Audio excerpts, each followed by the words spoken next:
راشه که تودېږي وایي پاکستانی جنرال نه رښتیا پاکستانی ګل خان وایي ډیورن موږ ته انګریزانو راکړی دی که زور یې درکړي راشئ رانه واخلئ. جالبه بحث دی تر اخره یې وګورئ.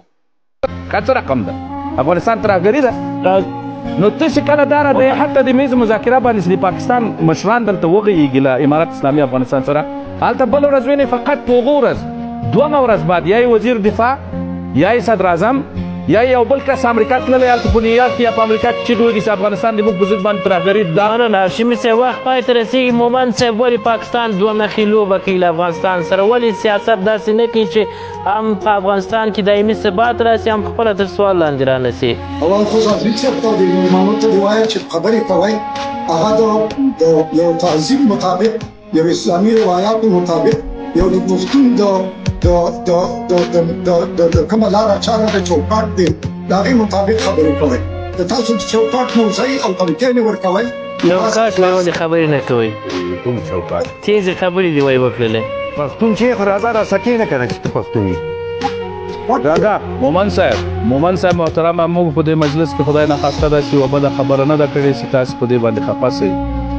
موږ د سیاست په میدان کې غږیږو یعنې موږ ته وایې تهذیب یا اخلاقیات موږ تعزیه کړی موږ کوم اخلاقیات دلته خدای ناخواسته د تا په حضور کې د سپین ږیري په صفت باندې موږ کومه بده خبره کړې علیزی صاحب تاسې د پروګرام پرزنټر یاست هغه خلک قضاوت بده خبره کړې هغه څه چې بقیر موږ په سیاست کې غږیږو. مومن صاحب محترمه ته موږ ته محترم یې ته موږ ته سپین ږیری یې ته د موږ پښتون ورور یې ته د موږ مسلمان ورور یې موږ د تا په شخصیت کې هېڅ هم نه وایو خدای ناخواسته خدای د هغه ورځ نه راولي چې په شخصیتو کې خبرې سره کوو.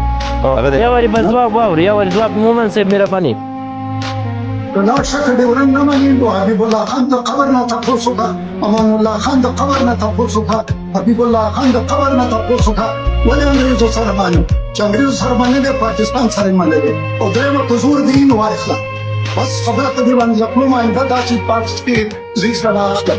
ګوره مومن صاحب په ډېرې بخښنې سره ښه ته چې د انګریز غلام یې ما درته وویلې د پولې یا مثال دغه د ډیورنډ کرښې په سر دې وګورم بیا ګیله مه رانه کوه بیا چیغې دې وباسم.